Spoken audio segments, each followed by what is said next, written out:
Between 1945 and 1975, Indochina was racked by one of the longest and most bitter wars of the century.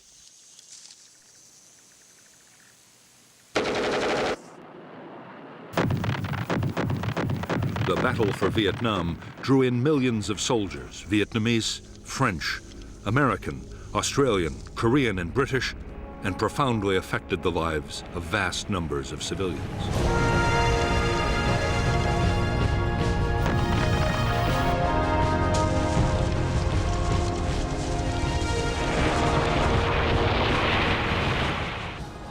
The American War, which lasted from 1960 to 1975, was a conflict fought with extreme ferocity and destructiveness. There was, on the ground, a guerrilla war of firefights, merciless search and destroy operations, and endless sieges, and also an air war of extreme intensity. 8 million tons of bombs wrought havoc on the landscape and people.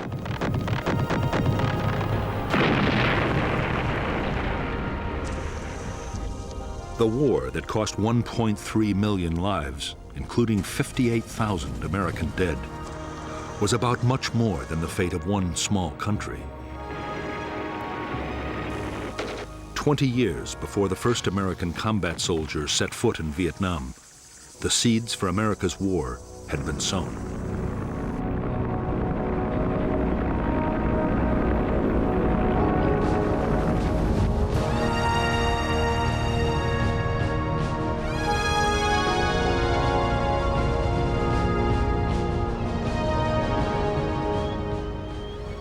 With the partitioning of Europe, east and west, after World War II, the Western powers were on the alert for communist gains in the territories of the old empires. Soviet expansion in Europe was perceived as the greatest threat.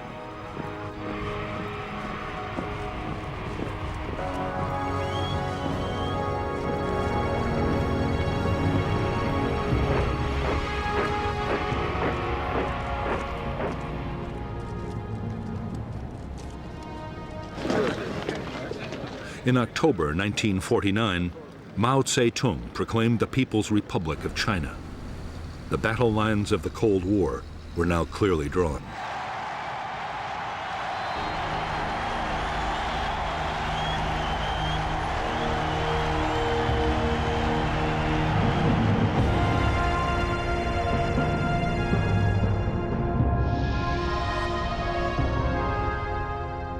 To American strategists, the communist victory in China fueled the fear of Soviet and communist expansion.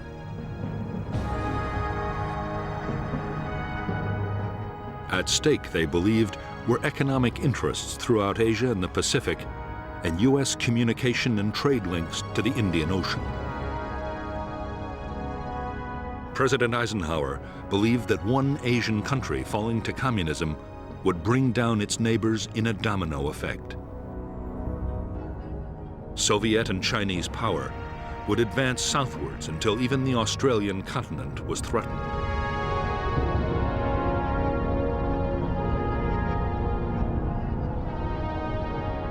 It was Indochina that seemed to hold the key to the future of southern Asia.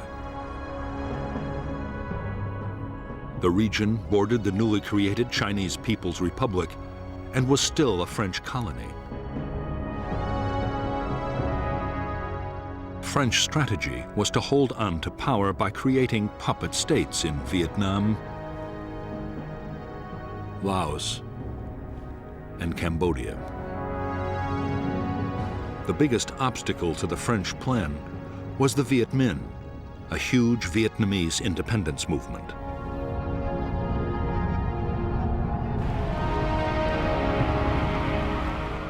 In September 1945, under the leadership of Ho Chi Minh, the Vietnamese League for Independence, known as the Viet Minh, took Hanoi from the Japanese occupying forces and declared independence for the Democratic Republic of Vietnam.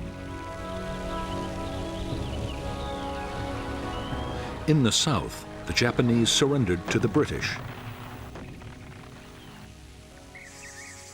However, France still considered Vietnam her colony. General Gracie, the British commander, ordered the Japanese rearmed to fight the Viet Minh to retake the colony. Thus the French Indochina War began.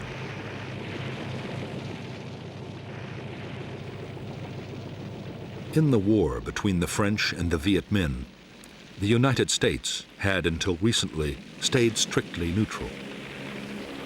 U.S. officials had originally supported the Viet Minh and its leader Ho Chi Minh, and they also strongly opposed the French attempt to keep their old colony. However, that was before the rise of Communist China. Now, the fear was that if the Viet Minh beat the French, they would open the door to the Chinese and the Soviets. Cold War politics had come to Vietnam.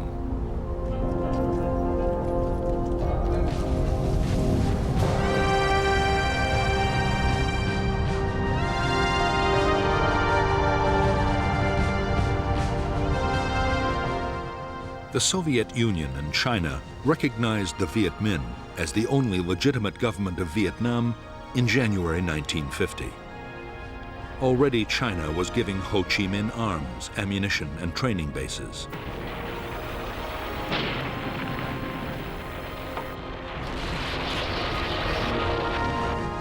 The United States, for its part, recognized a French creation, the State of Vietnam, and U.S. President Harry Truman approved a program of military and economic help. But even before the order was signed, the situation changed dramatically.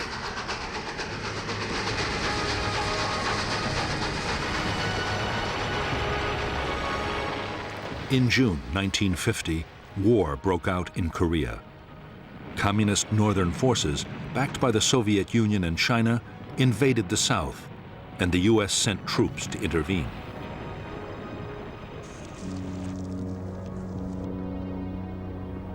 By October, American units were locked in combat with Chinese divisions on the Korean battlefield. Now, it seemed to the United States more important than ever to contain China on every possible front. That meant a massive increase in backing for the French in Vietnam.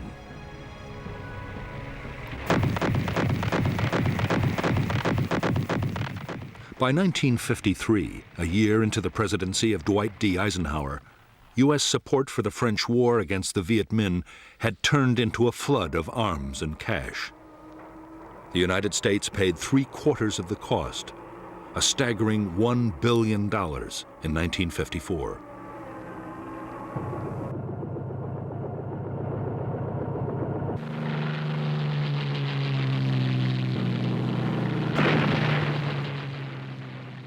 The problem was that even with colossal American aid, the French were failing to beat the Viet Minh. The guerrillas now numbered 120,000 trained troops, backed by 200,000 local fighters.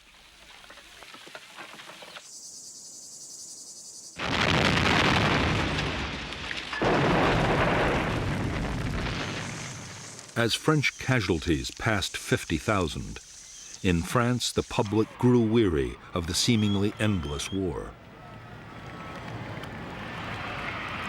There were calls for negotiations with the Viet Minh. Pressure for talks grew even greater as the conflict in Korea ended. But Eisenhower and his Vice President Richard Nixon were dead set against any compromise.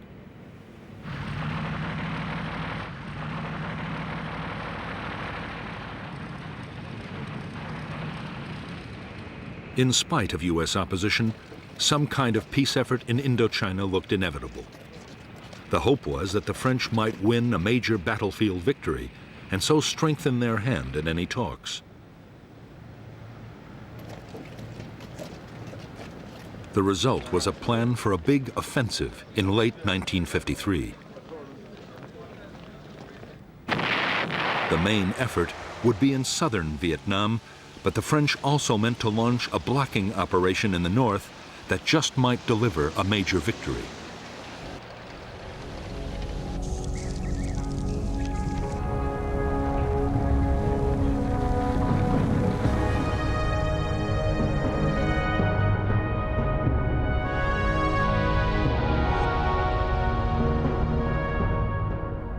By now, vast tracts of French Indochina had fallen under Viet Minh control. In the northeast of Vietnam, the only French territory was an enclave around Hanoi. The insurgents' main military stronghold was in the Viet Bac, a mountainous region near the Chinese border. To the Viet Minh, already in control of vast areas of Laos, its royal capital, Luang Prabang, offered a tempting target, and the French were keenly aware of the danger.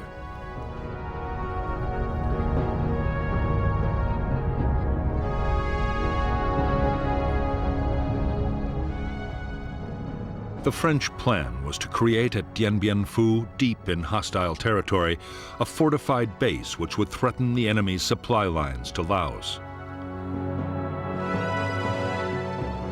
Just as important, the fort might act as bait, luring the Viet Minh to attack with their best troops. The base could be supplied from Laos overland, and it could also be reinforced by air. The result they hoped for would be a set-piece battle that would allow superior French firepower to inflict a decisive defeat on the Viet Minh.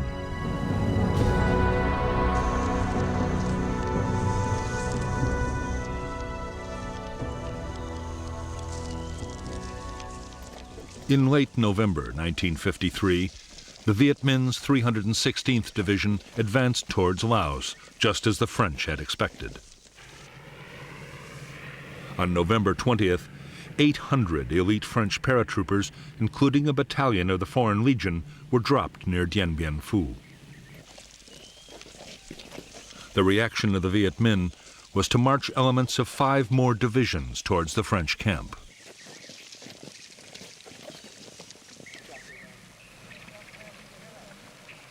The French paratroopers at Dien Bien Phu quickly set about building fortifications and an airstrip.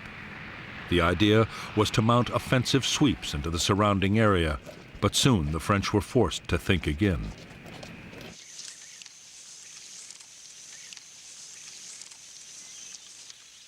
As the Viet Minh massed around the base, it became suicidal to venture far outside. Within 2 months, as the noose around Dien Bien Phu was drawn ever tighter, even a fighting withdrawal was no longer an option for the French.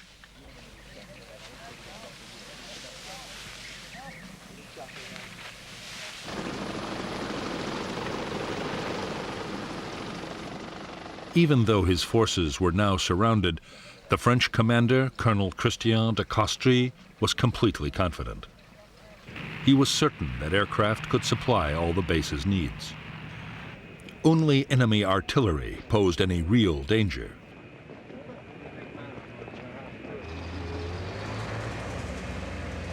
Some Viet Minh guns had begun to fire on the base, but the French were sure that only a handful could have been deployed in such difficult hilly terrain.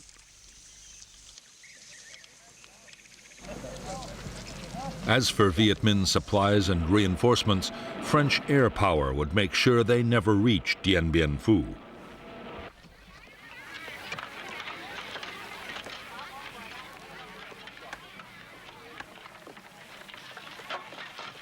Even though up to 100 French planes attacked Viet Minh's supply routes every day, their efforts were having little effect.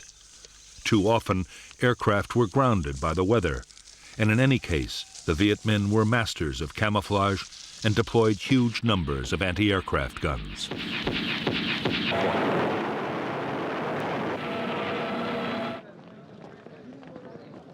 In a massive effort over several months, General Voi Nguyen Giap, the Viet Minh commander, used 50,000 support troops to deploy more than 200 artillery pieces and anti-aircraft guns and a vast supply of ammunition around Dien Bien Phu. It was one of the most extraordinary feats of logistics in military history. To the 10,000 French now inside the base, the realization that they were surrounded by field guns and mortars and 4 deadly Soviet Katyusha rocket systems came as a dreadful shock.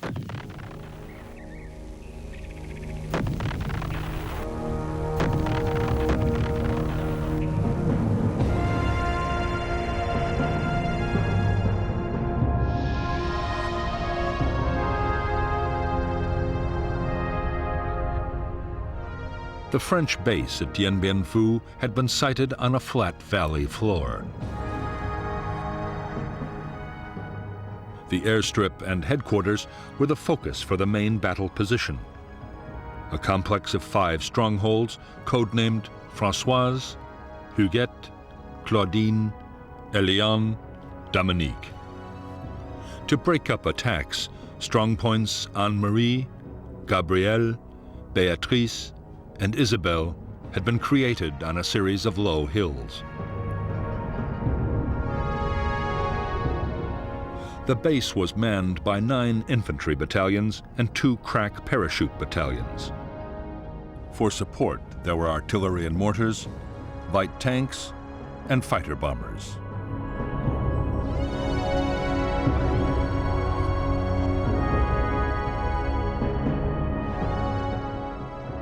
By early March 1954, 49,000 Viet Minh had deployed around Điện Biên Phủ. 3 infantry divisions and 2 independent regiments were supported by the field guns of the 351st Heavy Division on the hills to the east, and by heavy mortars on all sides. Anti-aircraft guns were secretly placed to cover the air routes in and out of the valley.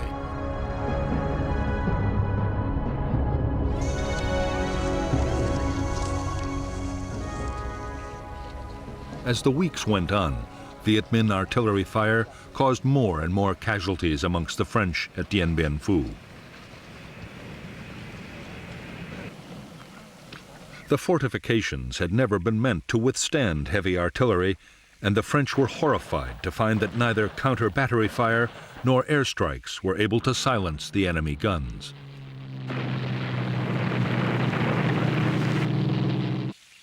They were too well dug in to hillside caves and bunkers, and too well camouflaged. Any day now, the French knew, they would face an all-out enemy attack. It came on March 13th, 1954.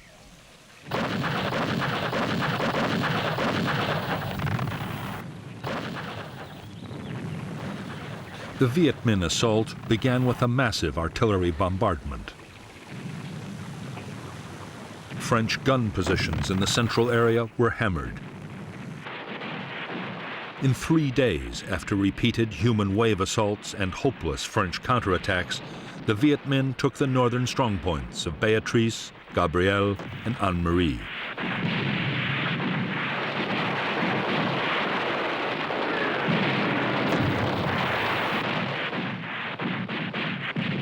The loss of their northern outposts cost the French 1,500 men. The Viet Minh had suffered much worse, nearly 7,000 killed and wounded, but they had proved that the French defenses could be overcome.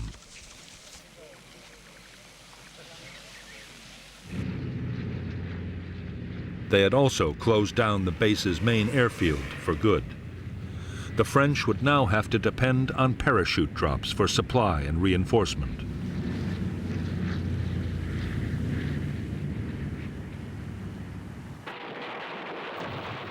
After a 2-week lull, the Viet Minh renewed their offensive.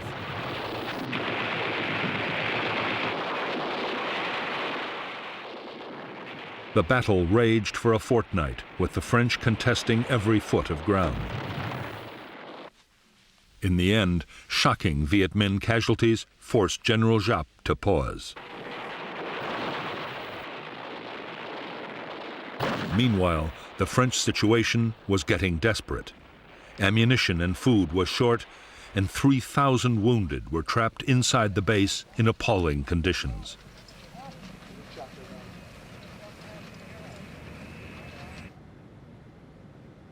With disaster looming on the battlefield, the French appealed to the United States for help.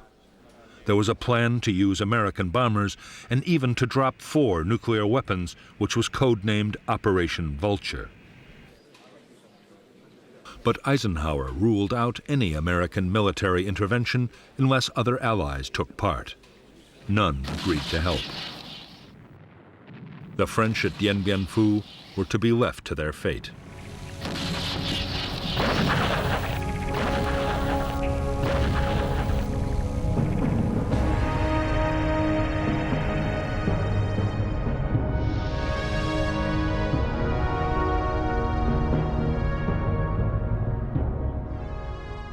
Although the outpost Isabelle was still in French hands, it was by now cut off from the central stronghold at Điện Biên Phủ. Besieged by the Viet Minh 304th Division, Isabelle was under heavy artillery fire. Incredibly, although attacked time and time again, the post would hold out until the very end of the battle.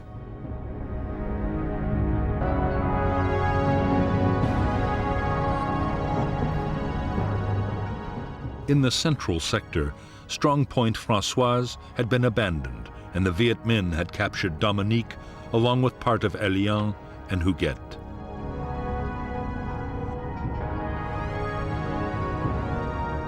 However, there were two new strong points, Sparrowhawk and Juno.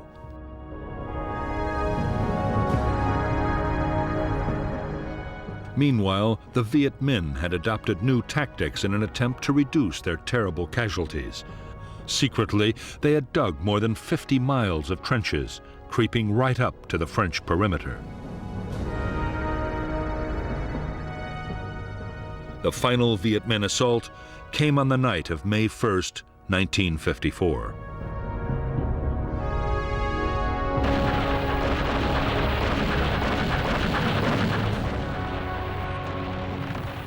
After a massive barrage, the Viet Minh infantry hit the remaining bunkers of Huguette and Elian.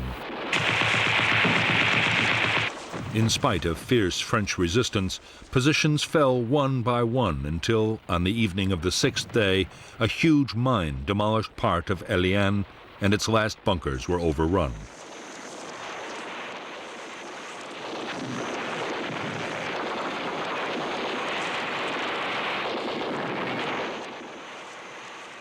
At 5:30 p.m. on May 7, 1954, Vietnamese forces occupied the French command post, and the French commander ordered his troops to cease fire.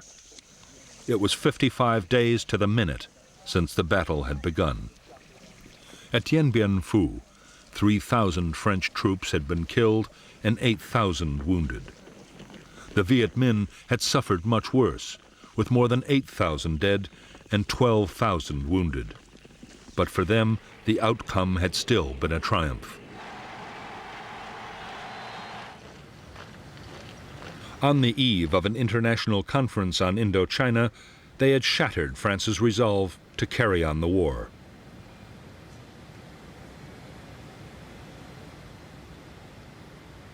The Viet Minh expected that the negotiations at Geneva would open the way for full Vietnamese independence and a major role for them in running the new country. In fact, the Viet Minh negotiators faced bitter disappointment.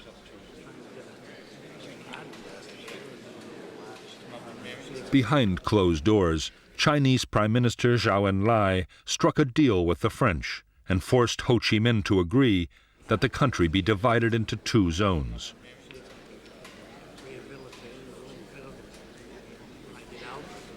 There was to be a ceasefire, but there would be no immediate decision about who was to control Vietnam until elections settled the future.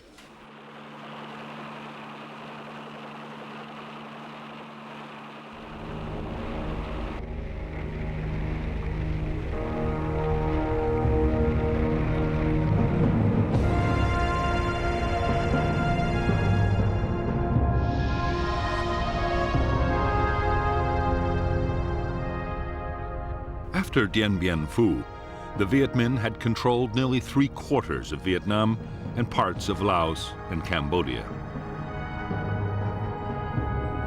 At the peace conference, Laos and Cambodia were confirmed as independent states, but Vietnam was divided at the 17th parallel.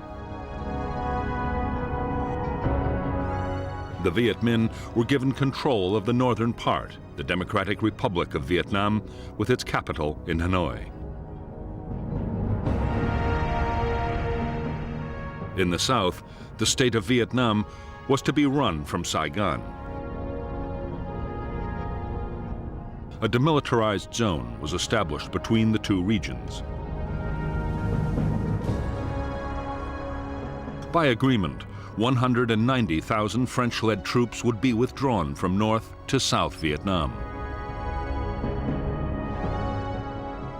80,000 Viet Minh troops in the south, mostly Southerners, would go to the north.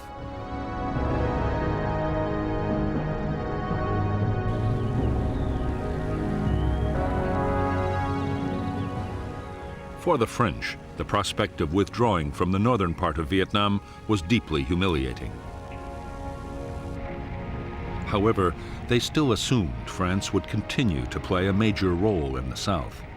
The illusion would not last for long. France's role was already being taken over by the United States.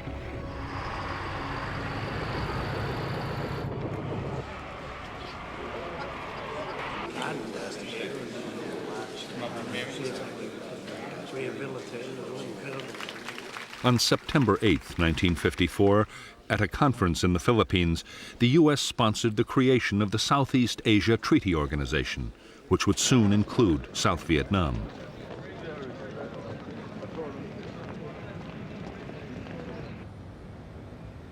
The Americans were now dealing directly with the new South Vietnamese government, led by Prime Minister Ngo Dinh Diem. They had begun to bypass the French completely.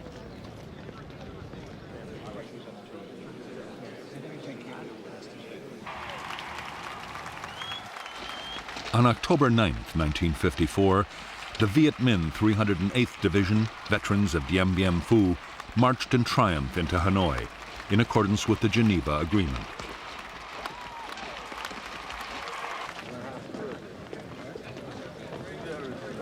At the same time, the last French troops in the north prepared to leave.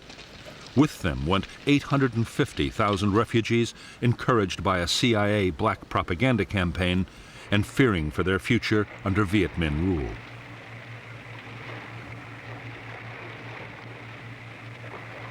Before the very eyes of the French and the Vietnamese people, Vietnam was crystallizing into two separate states, each with its own government, its own army, and its own Cold War allies.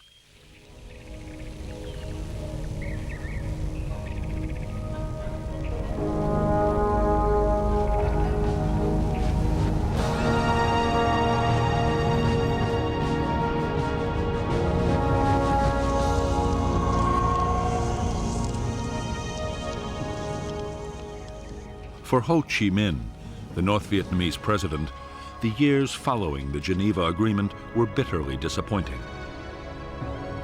Ho was adored by millions of Vietnamese, North and South, as the man who'd driven out the French.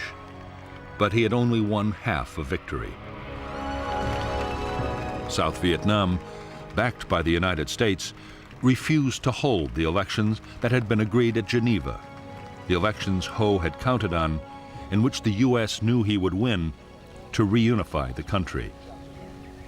Everything pointed to the fact that the division of Vietnam would be permanent.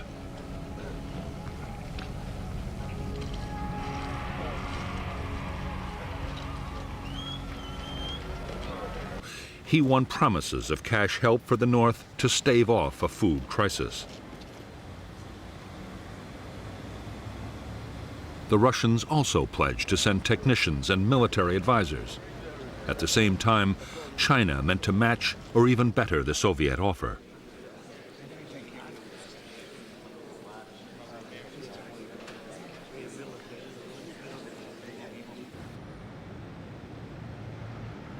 Although Ho Chi Minh's greatest ambition was to reunify North and South Vietnam, so far he had urged his followers to be patient. He had refused to back guerrilla warfare against the South. Both China and the Soviet Union were also insisting on caution.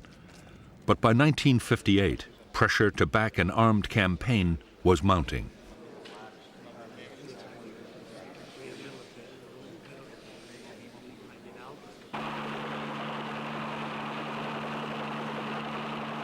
The tens of thousands of southern Viet Minh soldiers who came north after the Geneva Accords were by now restless and homesick.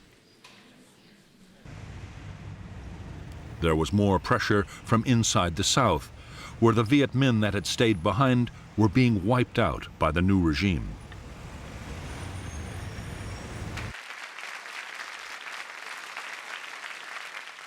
In the northern government, an increasingly powerful faction of Southerners, led by Lê Duan, the Communist Party General Secretary, was also arguing for strong measures.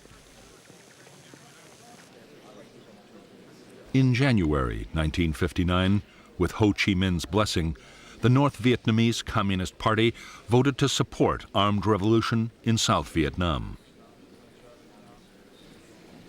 To help the campaign, 4,500 Viet Minh Southerners were prepared for infiltration back into the South.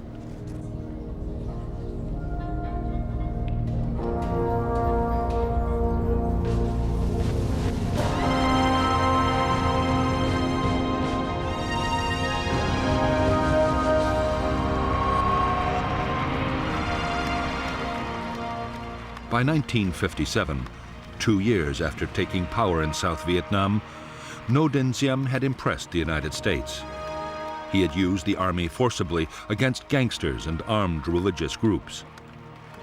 It had looked for a while as if President Diem could create a viable non-communist state in South Vietnam and win the support of the Southern people.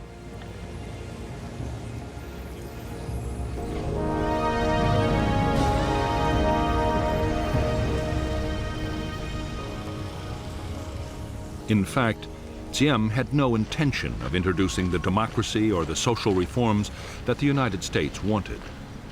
He unleashed a savage campaign against his political opponents, using the army and police to make mass arrests.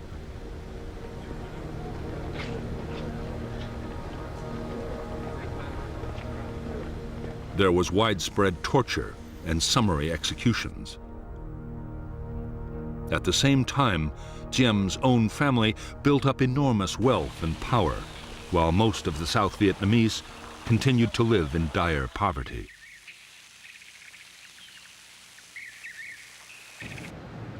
By September 1960, to the immense frustration of the United States, which was pouring in aid, Diem's regime was detested by vast numbers of South Vietnamese. There was already virtual civil war, with armed rebellions breaking out all over the country. Increasingly, the revolts were being led by nationalist and communist guerrillas, and some trained men infiltrated down from the north.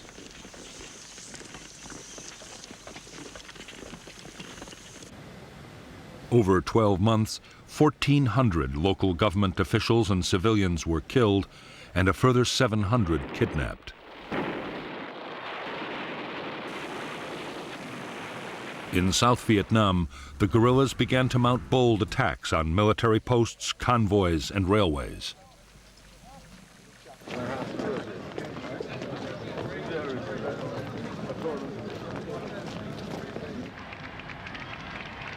As events in South Vietnam spiraled towards chaos, in January 1961, John F. Kennedy took office as the 35th President of the United States. Almost at once, Kennedy faced a series of Cold War crises. Soviet Premier Nikita Khrushchev was preparing to resume atmospheric testing of atomic weapons. Khrushchev also promised to increase Russian support for communism around the world.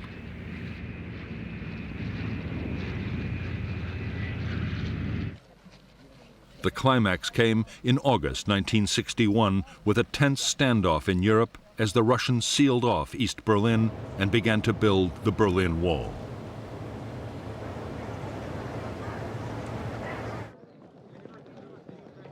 Kennedy's reaction to the sense of mounting threat was to order a massive strengthening of American defenses.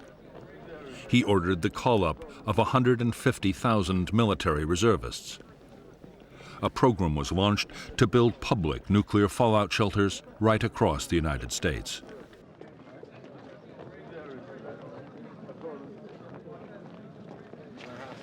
There was a surge in arms production, especially of strategic nuclear weapons.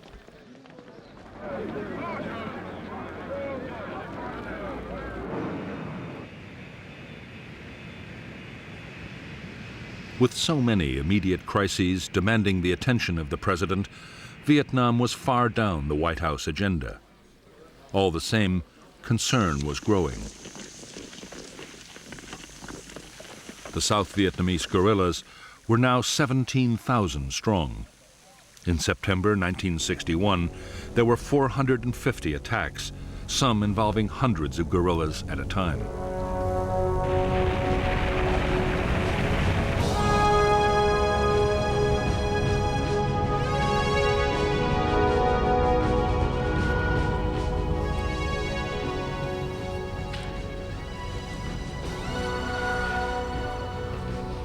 Shortly after the decision to mount an armed revolution in South Vietnam, an organization had been created to control the military and political effort.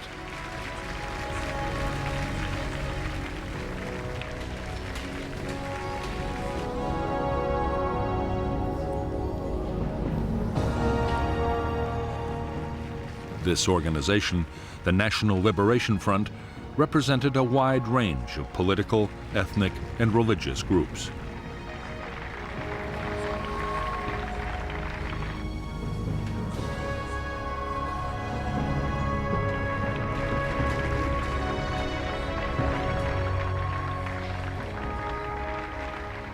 The military wing of the NLF was the People's Liberation Army. The army included guerrillas who had been sent down from North Vietnam, Viet Minh veterans, and local armed groups.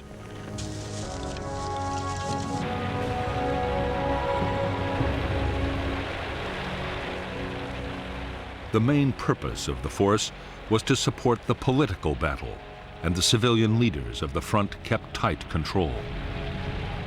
President Diem christened them the Viet Cong, the Vietnamese Communists, and the name stuck.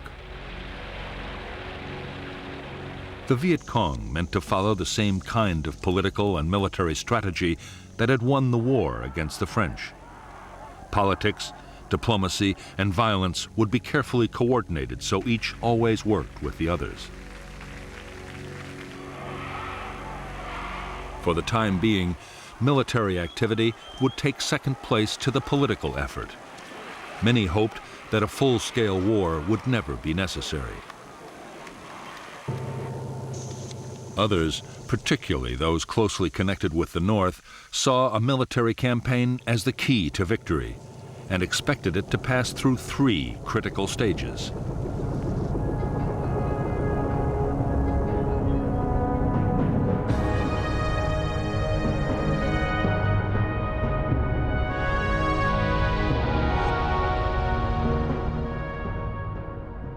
In the first phase of the revolution, with the National Liberation Front's insurgents greatly outnumbered by Saigon's army, the task for guerrilla units would be to survive in the face of government attack.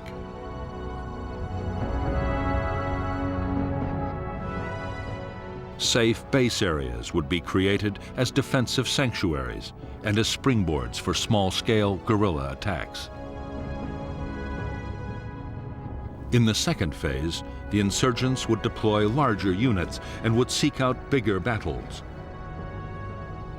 The opposing forces would be more evenly balanced, and under relentless pressure, the enemy would become defensive and static.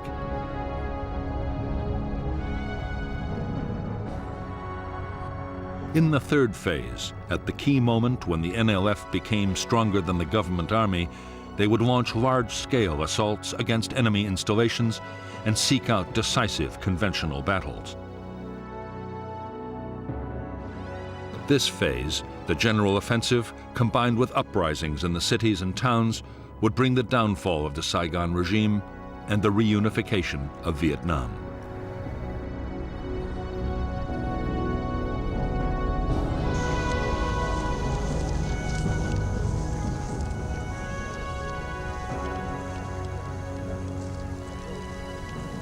While the revolution was in its early phase, the NLF meant to build up its organization as fast as it possibly could. Political agents founded dozens of associations to bring every kind of support into the movement.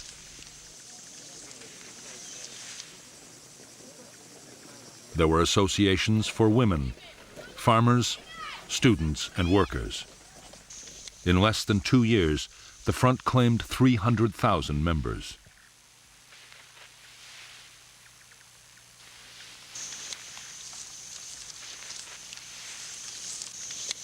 At the same time as it built up grassroots support, the NLF meant to intensify its military operations. Bigger attacks on government forces would gain the movement prestige. Meanwhile, intensive training and preparation by North Vietnamese officers would forge the Viet Cong into an efficient and formidable fighting machine.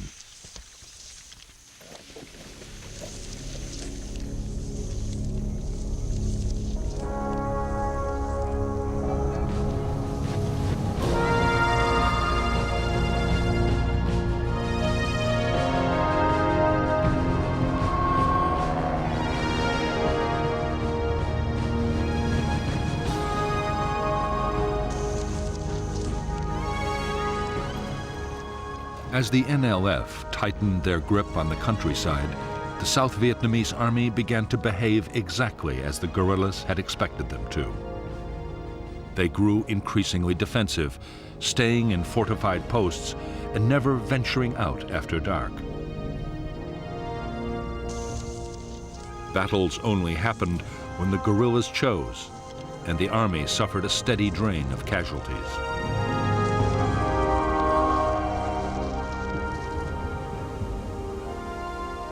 By now, there were 900 American military advisors in South Vietnam, charged with building up and training the South Vietnamese armed forces. They were appalled by the Army's dismal performance against the guerrillas, but saw no reason why the South Vietnamese shouldn't be able to cope. What they wanted was a much more aggressive approach.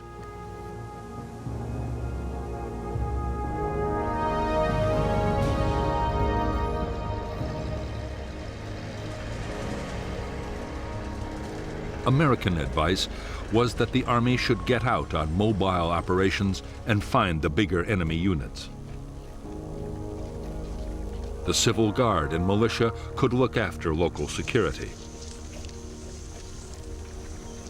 The Americans developed a counterinsurgency plan, supposed to better coordinate the different forces, but progress on the ground was painfully slow.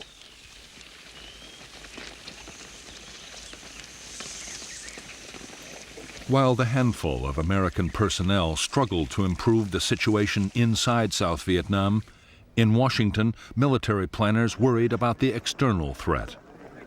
The fear was that North Vietnam or even China might take advantage of the South's weakness.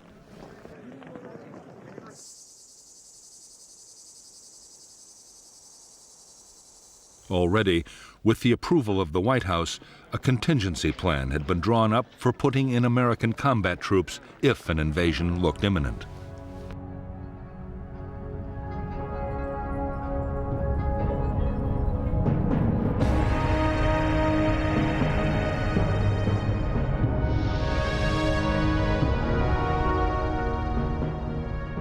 If North Vietnam or China looked likely to invade the South, the American contingency plan, Op Plan 32, called for rapid deployments.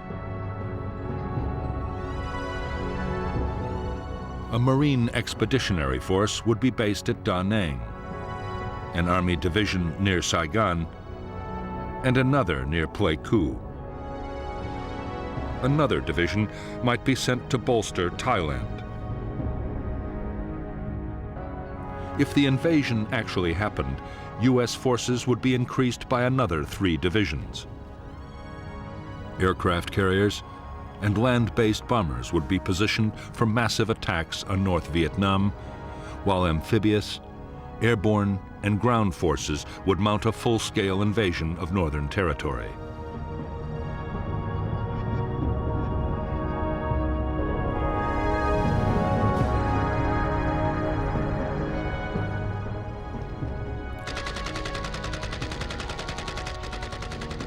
By now, the guerrilla war in South Vietnam looked so dangerous that American military planners believed the country might collapse even without a northern invasion.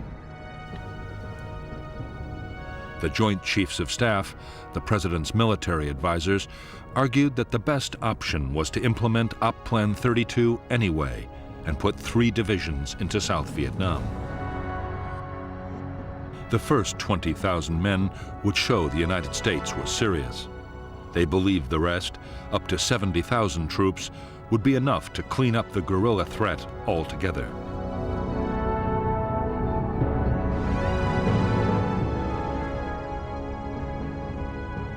Although the Secretary of Defense, Robert McNamara, was in favor of sending in troops, President Kennedy had no desire to embroil American soldiers in an Asian guerrilla war. But neither could the president afford accusations that he was soft on communism. In November 1961, Kennedy approved a compromise plan drawn up between McNamara and the Secretary of State, Dean Rusk.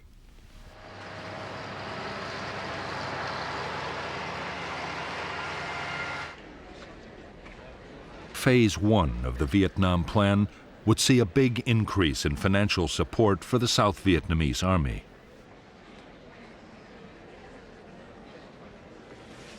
The number of American military advisors in Vietnam would be raised to over 3,000. More American equipment would be sent, including helicopters, 300 pilots to fly them, and maintenance personnel. For the time being, the president put off a decision on the second phase, the possible deployment of American combat troops.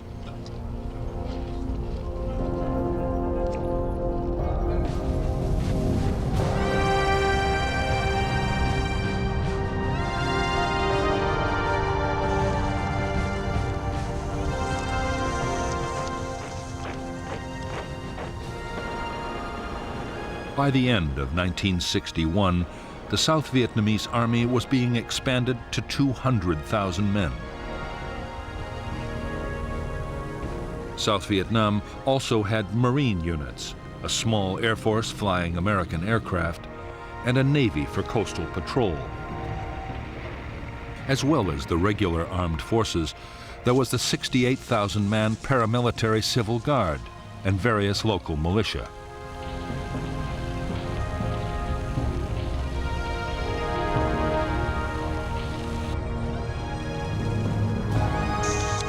Since the United States had started rebuilding the South Vietnamese Army back in 1955, the force had been organized, armed, and trained to fight large-scale battles. The danger had been expected to come from the North Vietnamese or Chinese armies, not from guerrilla bands.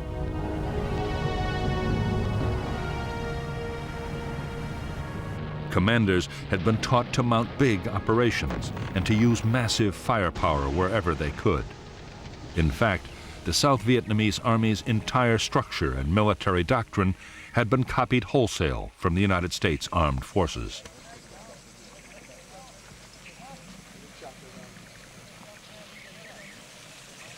Senior American commanders had no doubt they were teaching the South Vietnamese the right tactics for the war they had to fight.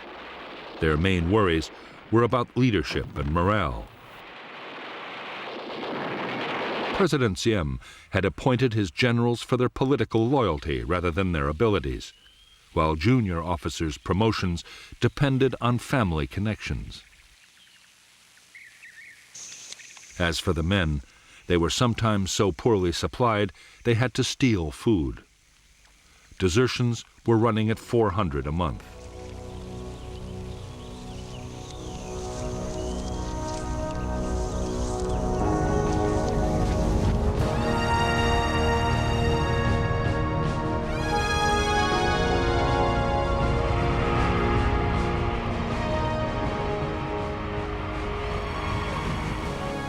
As the NLF guerrillas began recruiting and training all over South Vietnam, they quickly built up their combat forces to 17,000 men and women.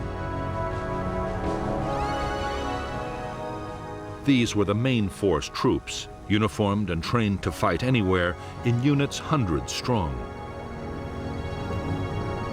main force battalions were under the direct control of the NLF High Command, and a high proportion of their officers were trained troops from the north.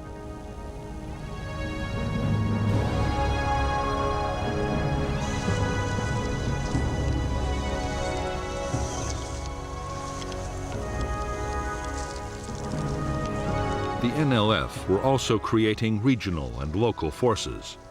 Regional troops were controlled by district commanders.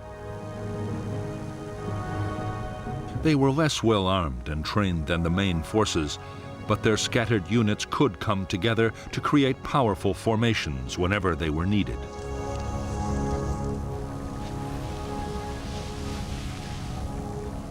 Local guerrilla units were based in the villages. They were part-time soldiers whose main job was to defend areas where the NLF was gaining control. In villages where the movement's influence was weaker, they served to intimidate opponents and show the wishes of the NLF were always to be taken seriously.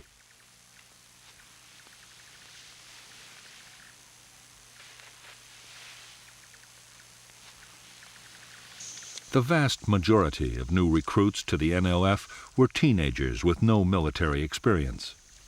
In the hamlets, they were organized by political officers into three-person cells. Long ago, the Chinese communists had found that three made for a group more tightly knit and loyal than any other number.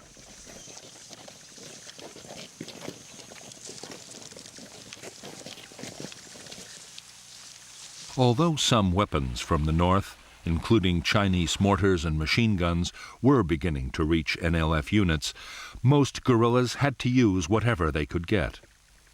Rifles and equipment captured from the government army or left over from the French War made up the bulk of the arsenal.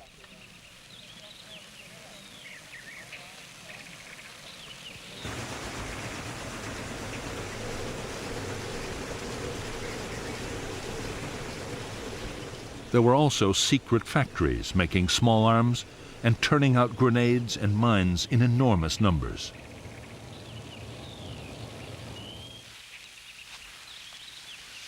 Local forces depended on even more primitive weapons. Some were designed mainly to frighten intruders, but others were extremely dangerous. Punji traps, sharp spikes hidden in pits, could easily disable an enemy soldier. Punjis were often contaminated to increase the risks of infection.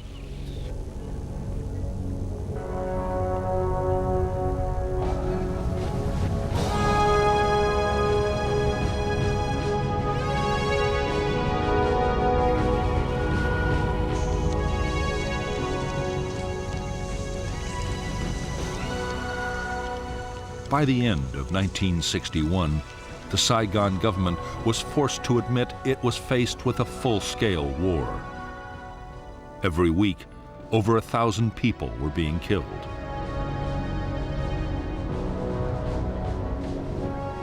All over the country, the NLF were organizing whole districts along communist lines, controlling education, health, and agriculture.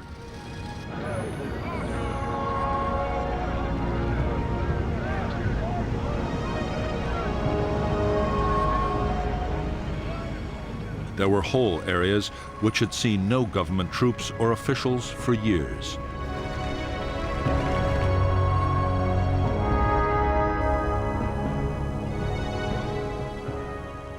In spite of all the setbacks, American military advisors in South Vietnam were still confident the fight against the communists could be won. By this time, they themselves were getting more deeply involved in the battle. Advisors were strictly forbidden to engage in actual combat, but the reality of war was starting to take over.